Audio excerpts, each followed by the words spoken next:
Hello there guys, it's Melody here once again. Yes, this is my new Janna guide. In my opinion, the old one isn't really bad, but it had some issues. It was laggy, the information was a bit faulty, and it certainly doesn't hold up to a newer guide like the Sona one. More important than that, it's outdated. Janna and the meta have changed since back then, and I think it's very important to keep my subscribers updated. I hope you guys like and support this video as much as you did with the first one.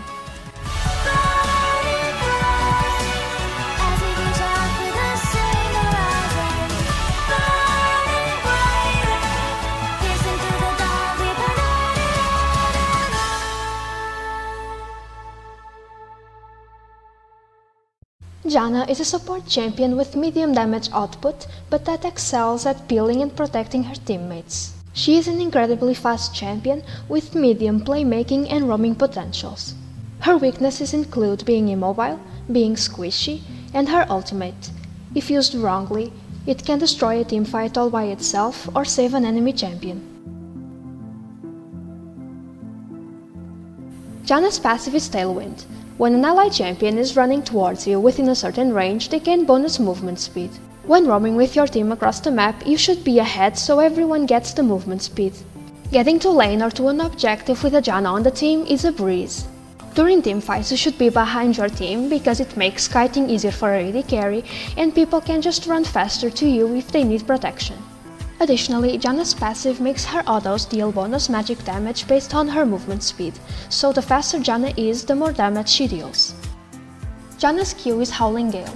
Janna charges up a tornado in a direction, knocking up enemies in its path. You can charge it fully or interrupt it early for a smaller knockup. It is mainly used for defensive purposes such as disengaging bad fights and peeling for your allies. This includes interrupting channeled abilities and stopping dashes and jumps, but it can also be used as an engage tool, especially when fully charged up from the fog of war. It's also useful when you want to help your AD carry push the lane. Janna's W is Zephyr. If you look closely, there is a little bird flying around her. Passively, it grants Janna bonus movement speed. When activated, it slows the enemy you targeted. This is Janna's ability that deals the most damage, so it's very good for harass in lane. If you are being chased, it's actually beneficial to keep the bird instead of slowing the person with it because of the movement speed it grants you. This ability is the reason why Janna is so fast, so it makes it really easy for her to roam, to ward and gank in the early game. Janna's E is Eye of the Storm. Janna shields an ally, herself, or a turret, granting bonus attack damage. This is Janna's most straightforward ability. If an ally is about to take damage, you shield them to protect them. In lane, if your AD carry wants to trade, you should also shield them because of the enhanced damage output. However, there are some things you need to watch out for. In the early game, this ability's cooldown is really long, and when you cast it, the shield starts weakening little by little over a couple of seconds. So if you don't cast it at the right time, you don't get the most out of it. Janna's ultimate is Monsoon. Janna surrounds herself in a magical storm, healing herself and her allies and pushing back enemies. Its primary function, be it in the laning phase or in teamfights, is to peel enemy champions off your carries. Although you can also only heal without knocking anyone back. You do this by keeping the enemies away from the knockback range. If you do this, you need to start channeling your ult early because the heal works over time. There is also the possibility of only using the knockback without healing. I usually use it when someone on my team is being chased. Janna's ultimate can also be used aggressively to push enemies into your team or under tower.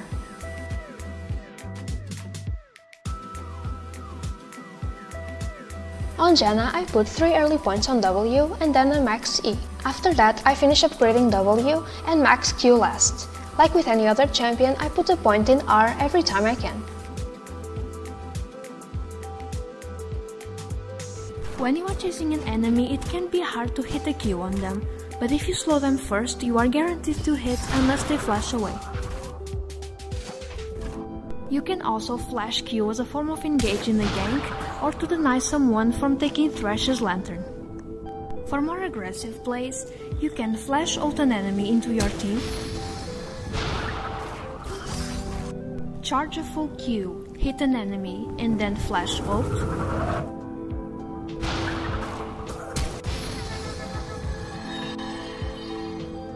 And once you are confident enough with Janna, you can try something a little bit harder to pull off.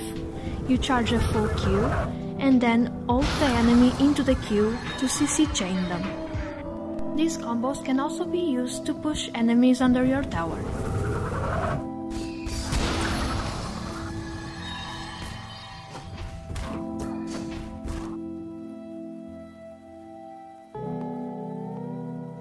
Janna is the queen of peeling and disengaging. For this reason, she is great against champions that want to dive your carries. Assassins like Zed, champions with a gap closer like Lee Sin, champions with an AoE ult like Cannon, or champions with a jump like Tristana are all stopped by a good Janna. So in champ select, if you see champions with these attributes on the enemy team, consider picking her. Janna is also a safe and decent choice if you are first pick on support. Another thing to keep in mind is that due to Janna having decent poke and also having good defense capabilities, she gets along with anyone in the bot lane, be it someone that needs a lot of protection like Vayne, someone who can peel for themselves like Lucian, or someone that can go really aggressive like Draven. Due to the protecting and disengaging nature of her kit, Janna is really good against burst, so any type of sustained damage like poke and healing destroys her. Also a champion that can focus, stick to her, and destroy her before she can disengage like Nocturne. Or a champion with point and click CC that immobilizes her long enough for the team to focus and kill her. With Janna out of the way, the team is much more vulnerable and it's really easy for the assassins to kill the carries.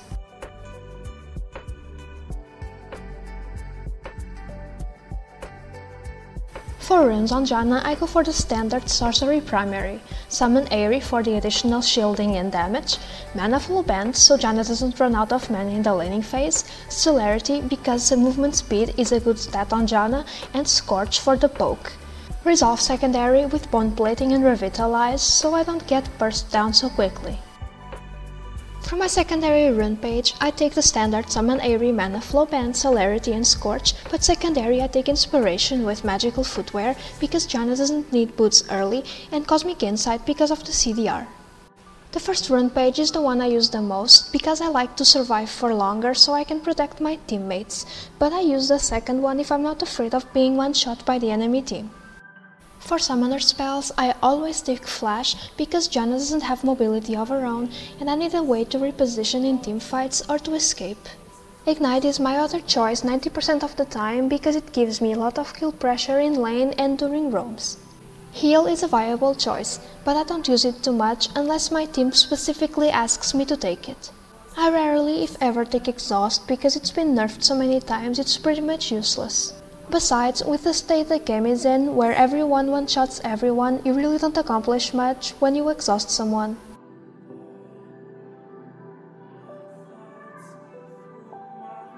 Like I already said before, Janna can poke and pressure her lane opponents while keeping her lane partner safe, so that means she gets along with anyone in the bot lane. However, my top picks with her are champions that auto-attack a lot, and thus benefit a lot from the shield and from the AD bonus. These champions are Vayne, Ashe, Caitlyn, Draven, Jinx, Kog'Maw, Twitch, and Yasuo. The last one is melee and Janna can give him room to farm by poking the enemies. Besides, she has more than one way to set up his ultimate.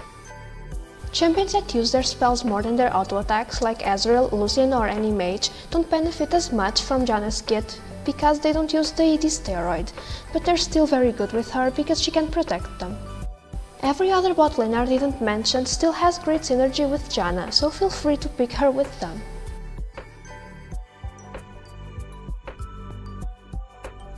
Janna isn't amongst the best laners, but she still holds up against certain champions. Others are more difficult to deal with. But keep in mind that some matchups are harder for me than others, and you may not be of the same opinion, so please don't comment hate in the comment section. For the most part, Janna should have an easy time against these champions, but it all depends on the player's skill level, jungle ganks, roams, etc. Leonas and Alistars engage get stopped by Janna, but it all comes down to whether you really can stop their abilities or not. If you can't, these matchups are harder. Morgana and Taric rely a lot on hitting their skill shots to be useful, so if you can dodge them and poke them out, they can't do much against you.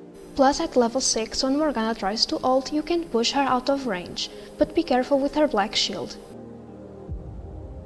The matchup Janna Soraka is very team and AD carry reliant in my opinion, because even if she has a bit more of poke than you in the laning phase, you can still dodge her skill shots and poke her. But if her AD carry is more aggressive than yours, she's going to win.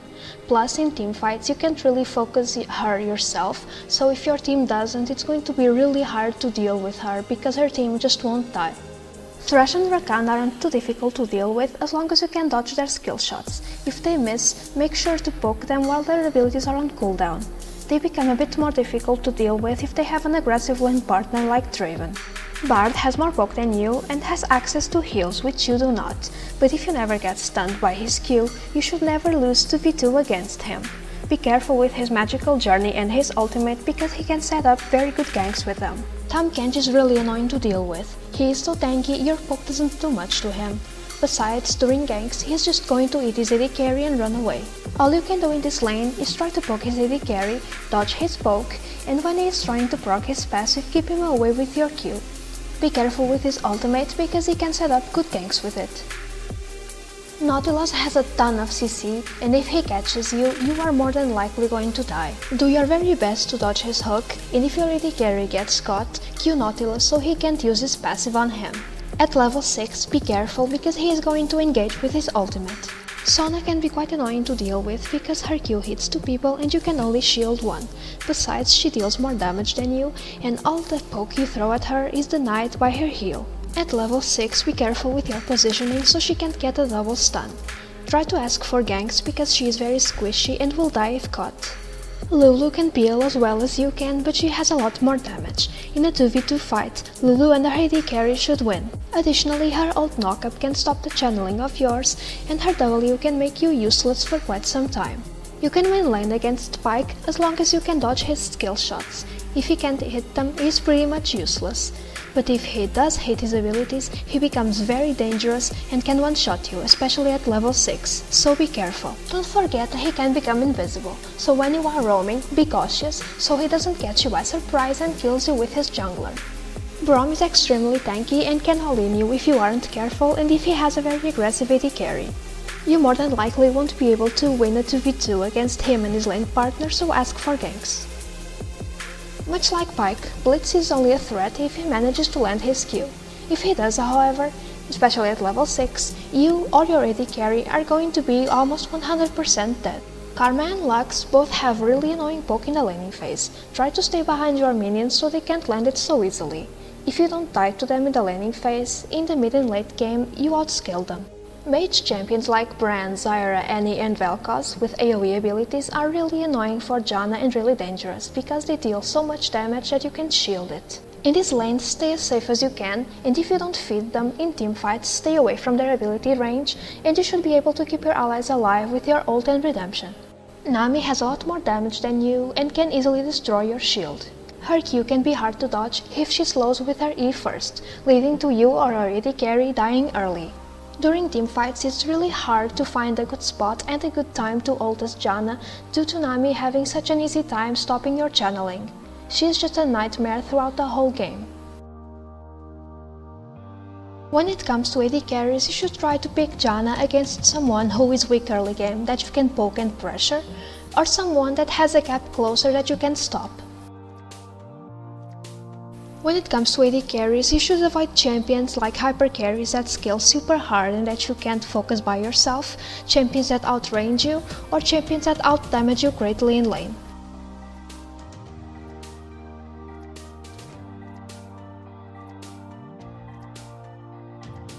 I start with Spell Thieves, 2 health pots, and a trinket. I can also start with coin, but it's very rare because it doesn't help Janna with her poke. On my first pack, I upgrade my gold item and get my first Vision Ward. I can choose to get my boots early or later on, but when I upgrade them, I usually go for mobility so I can roam around the map quicker. But I can also go for Ionian if I really need the CDR. Mercury Threads can be good if the enemy team is full of CC. Redemption, Ardent Censer and Athenes are Janna's core items and you should get either of them first depending on what your team needs. Athenes is good if your team gets ahead early, Ardent Censer is good if there is more than one champion on your team that benefits from attack speed, and Redemption is good if you see there are many fights happening and you need the heal. Shurellis and Wind Shadows are great items because of their actives, and Rabadons gives you a lot of AP, but it's a very selfish item because it only benefits you and it's very expensive, so I usually don't buy it. If your team is stomping really hard, you can skip your core items and get Magi's Soul Stealer, but once again, it's a very selfish item because it only benefits you directly, and it's very risky because when you die you lose stacks. If you need more defense, you can finish upgrading your gold item before starting to build your core items because of the extra health it provides. Locket of the Air and Solari is not something I buy a lot because it scales with health, and that's not a stat Janna builds a lot of. I only get it if the enemy team has a lot of AoE damage. If the enemies have a lot of AD damage, you can go for Ziggs Convergence. When the crowd control on the enemy team is overwhelming, Miguel's Crucible is a good alternative to Athene's.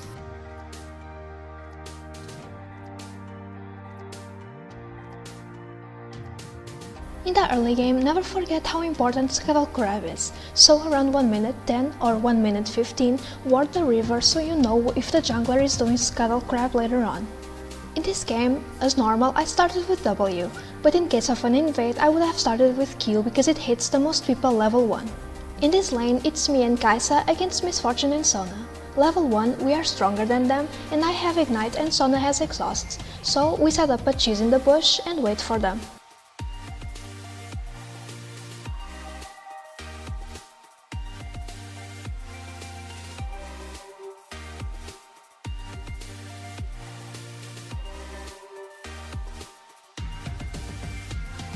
Now, thanks to seeing Gragas earlier and thanks to my ward, we see that he is doing Scuttle Crab in the river and we collapse on him.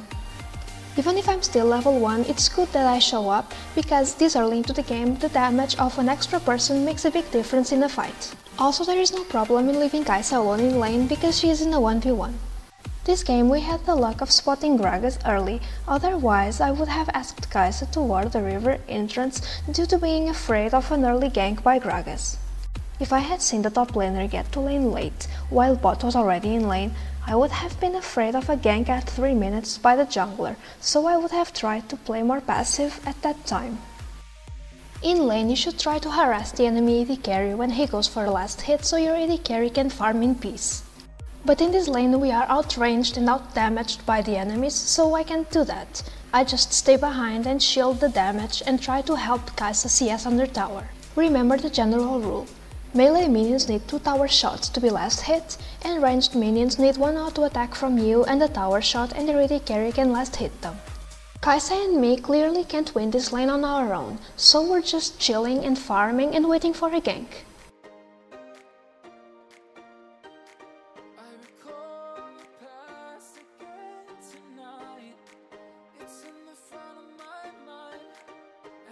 Since the enemy AD carry died, we push the waves so the minions die under tower and she misses gold and XP.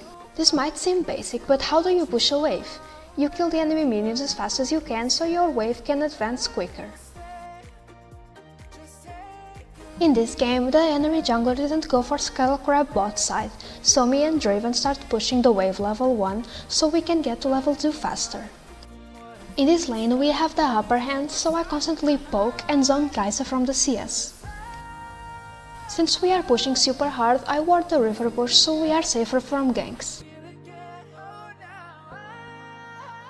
When the enemies are pushed like this under tower, it becomes really hard for the AD carry to CS, especially when you poke him when it goes for a last hit. We know the enemy jungler is topside right now, they can't fight us because I have Ignite and Thresh as exhausts, and we have the river warded, so we have complete control over the lane. This tactic is especially good against champions that have a very hard time last hitting under tower like Tristana, because her AoE damage from her auto attacks messes up the minions. If your AD died or had to back, you will have to save the CS for him. You do this by freezing the minions outside your tower. You freeze a wave by body blocking it and not letting it advance further. If you are low, you can use the bushes so the minions don't target you constantly. If they see you do this, the enemies will almost always try to stop you, so if you see you are in danger, just back off. If it is safe for you to do so, you should always try to stop the enemy support from freezing for his AD carry.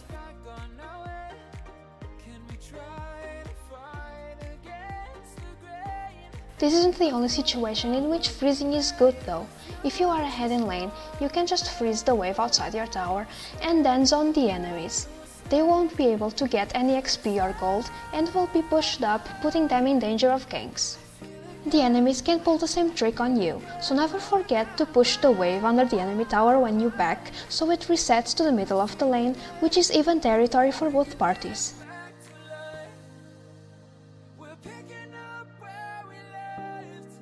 Before you start to roam, you need to think of these questions. Is the enemy support gonna roam mid? Where is the enemy jungler? Is the enemy mid laner gonna come bot? Can I go top? Where is my jungler gonna go? Can I invade with him? In the beginning, you should ask these questions to yourself until you're used to them. After a while, you'll start making decisions almost automatically. If you have a bad AD carry that is feeding and or flaming you, you should just leave him and start following your mid laner and your jungler around.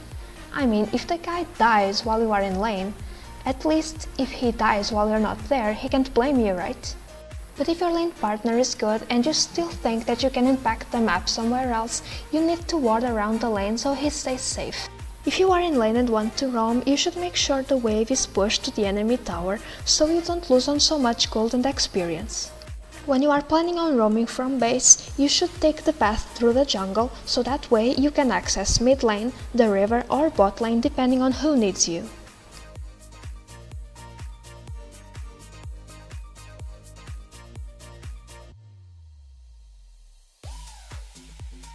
Sometimes you are just about to back when you feel like something is gonna happen. Right here, I feel like Kindred is going to gank Rakan because I saw her around mid lane a while ago. I see Rakan is low, so I make my way there. That way I can counter gank. I wait for her to commit, and just like I predicted, there is Kindred. Thanks to my roam, Rakan is able to get a kill. After a successful gank, you should help the laner push the wave. Also, don't forget to make your roams count by placing wards. So, this is early game warding before 1 minute for blue side. So, you come through here. So, if you are afraid of getting invaded, you should ward here. Whoops. You should ward here. Over this wall maybe. And of course, get that ward that I told you about earlier. And a ward here, in case the enemy bot lane will try to chase you in the bush. Yeah, watch out for that. Sometimes people ward here, or some people are daring enough and come over here, or even here. But these wards are a bit dangerous, so if you are afraid of getting invaded, or unless you are with your team, you should not come this far. So, after 1 minute, when you are in lane, these are some good spots to ward. If you are afraid of getting 4-man dived by the mid laner and the jungler, you should ward here and here, behind your tower, because it covers the path that they can take.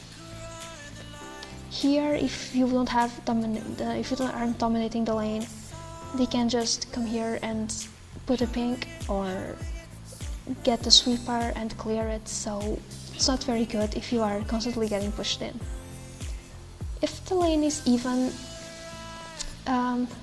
this is a nice place to ward right here because the jungler can just jump over the wall and go directly into this bush. So sometimes wards like this don't work so well, because if they get directly into here, they can pass by unnoticed and you get surprise ganked. So to prevent this, it's good to ward over this wall, and sometimes when you are pushing the enemies under the tower, it's good to ward over here, through the lane. Be careful not to get hooked or blitzcrank pulled, and this should be fine. It's also good to ward over here, and over here, and over here, because this is the place where the jungler is. Sometimes if you are with your jungler, you can get even deeper wards, like here and here, or even here. For the red side in the early game, you just mirror what you did on the blue side. Before minute 1, you go like through here, so you ward over here, or over here, here. Sometimes you might go here even, and sometimes when your team is invading you can ward here or even right here, just to check if the jungler is starting here or not. And of course, when the laning phase starts, this is a good ward. This is an okay ward, because when the jungler is here, he is already on top of you, so it's kind of dangerous. But if you really can't go too far away, if you can't go too far into the enemy jungle, this is a pretty nice ward. But be careful, don't ward it before the enemy support comes to lane, because it's just going to pink it and you're going to lose control over it very fast. This is decent, and this is a good ward because it gives information on the jungler. If you can put it here or even over this wall. It gives information on the red. Never go too far into the enemy jungle if you're not with your jungler or your mid laner, or if your mid laner is getting pushed in. Like if your mid laner is like pushing the enemy mid laner in and he has priority over the lane, it's good. You can ward deeper and get wards like this and like this in the early game. Otherwise, just stick to wards that are safer like this, or even just here and here, of course. This is always a good spot. If you are afraid of getting tower dived, this bush right here is good, and in the river and here to spot the enemy mid laner. Imagine that it's a Talon. This spot will see him, you will see him when he's trying to jump over this wall right here and right here. Oh, I almost forgot. In lane, if you are on the blue side and you are the enemy support is a poke support, you should ward here. So he can't just hide in the bush and poke you. You see him, so isn't that much of a threat. Or if it's an all-in support, so he can't just hit his skill shots out of nowhere. Or even if you are afraid of a gank through the lane, this is a good ward that covers all of that. On the red side, it's just about the same. And yep, that's it for the early game warding. I'm sorry if I missed any spots, but I'm not a challenger, so but it doesn't matter. I hope I was of some help with this mini warding guide. So yeah.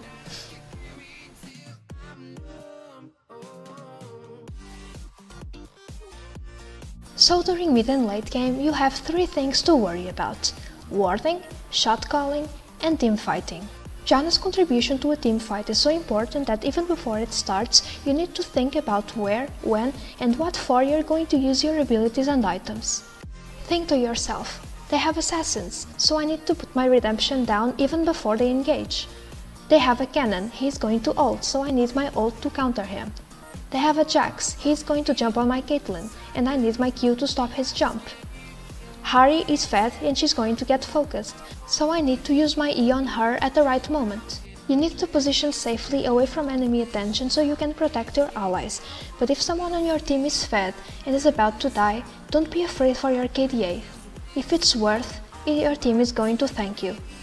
Sometimes you can't help it, because fights can start anywhere at any moment, but avoid fighting if you have your ult, your summoner spells, or your items on cooldown. Remember that you are the team's shot caller. If you kill the top laner, take top lane. If you have wards around mid lane and you guys are all there, get the mid tower. If you guys can, tower dive bot lane. Ward dragon, and if the enemy jungler died, get dragon. If you guys got an inhibitor, are you healthy? Go get baron. Don't wait for your jungler to decide by himself to gank bot lane. Call him, and then when you want to dive, don't expect him to tank the tower, do it yourself. If you are constantly complaining that your team is just a bunch of newbies that only run around the map, show them what to do. Sometimes the team doesn't do anything for Janna, so she has to do everything for them.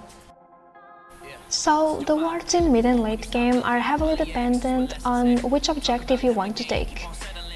Imagine you are on blue side and you want to take mid tower. Of course you're going to have your normal wards here and here to give vision on these bushes. This is a good place, here too, or here instead.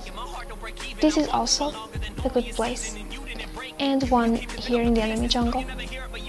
You can also place one at wolves if you want, and if you are already taking care of this part of the jungle, you can place wards here and here to give you information on this area right here. On this side, you can just place ward here or over this wall, and this bush right here. Here is a very good spot because it covers a lot of ground. Here, this bush right here is good because even if you want to take this turret right here, these wards up here give you information on people that might be coming from top lane. If you want, for example, to take top lane, this turret right here, this is a good place.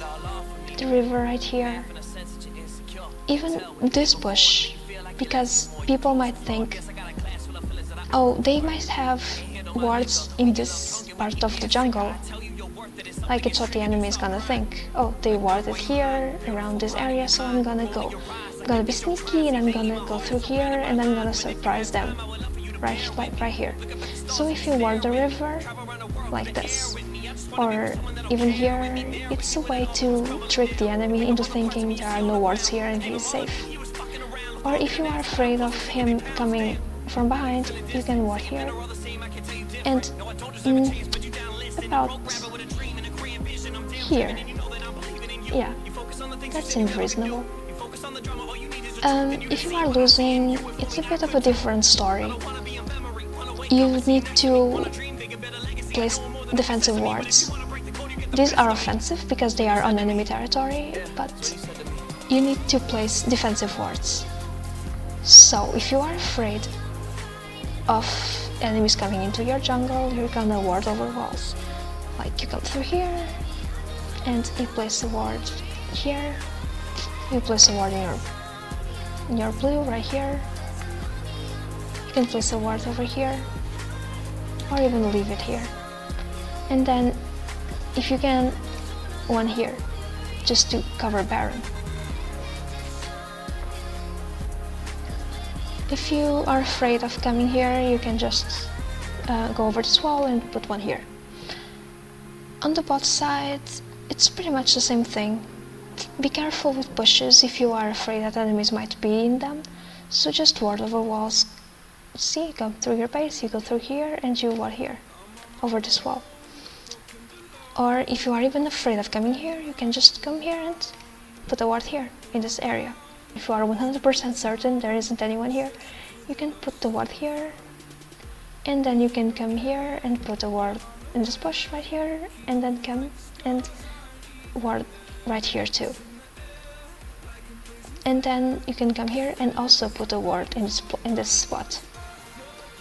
This can also be decent if you might think they are gonna cheese you when they think you're going for dragon. Oh, and never forget to ward dragon. It's very good when you are on blue side because you can ward over the wall. If you are super far ahead and you have the map in your control, you can just place wards that are super deep, like you come here and you ward here, you ward in this area, you go over this wall and you ward here, and then don't forget to ward the enemy base. And outside of it too, and at the jungle entrances, because it's very good because you know if they are entering the jungle or not. That way you can set up cheeses in bushes and catch them off guard. And plus side, don't forget it's very good to place a ward here or in this bush right here to control Baron.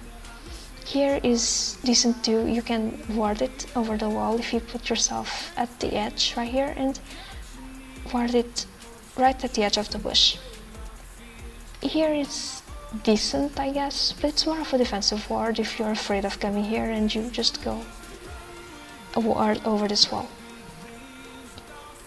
Oh, and of course don't forget to ward Baron. And this ward is very good for Baron if you are blue side, because the enemy red side will have to come through here and come all the way around, and that's very dangerous for him, because imagine that you spot him coming through here and you guys are here, you guys can collapse on him unless the guy has a dash. That way it's easier for him to clear this ward, but if it's an immobile champion, like imagine it's Soraka or Sona, you can just collapse on her and she will have to burn her ult, burn her flash. It's great for you.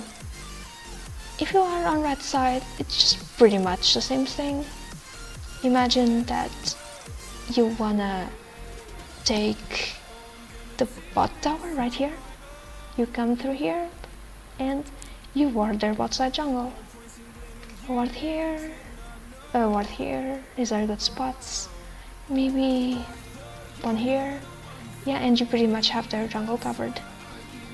Maybe it's a good idea to ward here, just in case you might think they want to chase you here. Or they have a champion that has an ult like Fiddlesticks that he can just charge the ult in the bush and jump on you. Imagine that your whole team is here and you just took the tower and then they are waiting for you here to engage. Fiddlesticks just jumps on you and yeah, it's not a good scenario, so it's a good ward here. If you want to be defensive on red side, you're just gonna ward over the wall here. If this is the only safe spot for you in the game, just ward over the wall here. And if you are a champion that has mobility, you can maybe ward over here and over here. Then if you have more control, you can ward over here, ward this camp here, ward over this wall, and ward Baron right here. You should always put the ward behind Baron if you are red side, because it's just much harder for the blue team to clear it, since it will be kind of hidden by the Baron. They are kind of at risk of hitting Baron when they are trying to clear it, and the Baron is gonna aggro on them. If one of your teammates appears here, he will have the damage from Baron and will have to fight your teammate too, so your team is pretty much gonna win here. And imagine that it's a jungler, you just killed the jungler because he aggroed Baron, and then it's pretty much a free Baron for you. If you wanna do Baron and you wanna place offensive wards, this is good. I think this is decent. It depends. This is more of a ward that you would put if you want to dive the top laner right here. This is also a good ward in my opinion. Warding this camp here is good. This place is very contested in my opinion, especially when you have control over this area. And of course you can ward over here. And if you are really ahead, you can of course ward their base, which is great because it gives you a lot of information on what they are doing and where they are headed, if you put the wards at the jungle entrances. And bot side, it's just the same thing.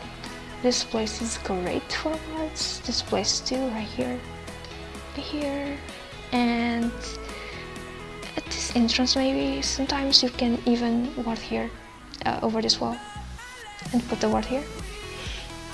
It's very easy to ward dragon when you are red side because it's right there. I think in terms of wards, red side kind of has an advantage because over the wall, easy, dangerous for the blue team. Dragon, pretty easy, just put one in front of it. And then you can even come here and put a ward over here to watch out for the jungler if he's coming through here to gank you. Like imagine that your top laner is farming here, you can put the ward over here, and if the jungler is coming, he's gonna see him. Of course the jungler can come through here, but that's another story. And some wards that people sometimes don't know how to position and are very important are these ones. They can be used for both sides and are equally useful. If you took this tower, imagine, you can put the ward here at this jungle entrance. It's gonna give you a lot of information where the enemy is headed. Imagine that there's a Warwick and he's coming through here and he's going to his jungle. La la la la la, I'm Warwick, I'm going to my jungle. And he saw him. And then imagine that dragon spawned and Warwick is going to the dragon. La la la la la la, I'm going to the dragon, but you spotted him because he went through here. That's why warding at jungle entrances is so important, because you immediately know which direction he is headed, and that gives you an idea of what the enemy is gonna do based on which camps and which objectives are up, and where your allies are positioned too. To our red side, whoops. You're gonna take this tower, a ward here. Imagine that you took this tower. This is a good ward. A lot of information too. So yep, that pretty much wraps it up. Hello there guys, I hope you liked my new Janna guide. I hope you learned new stuff that you can use to win your own games. Never forget that supports have the power to carry. You just need to know what to do. Don't forget to like, subscribe, comment, share, and it's time for Melody to say goodbye. Bye guys, I love you all.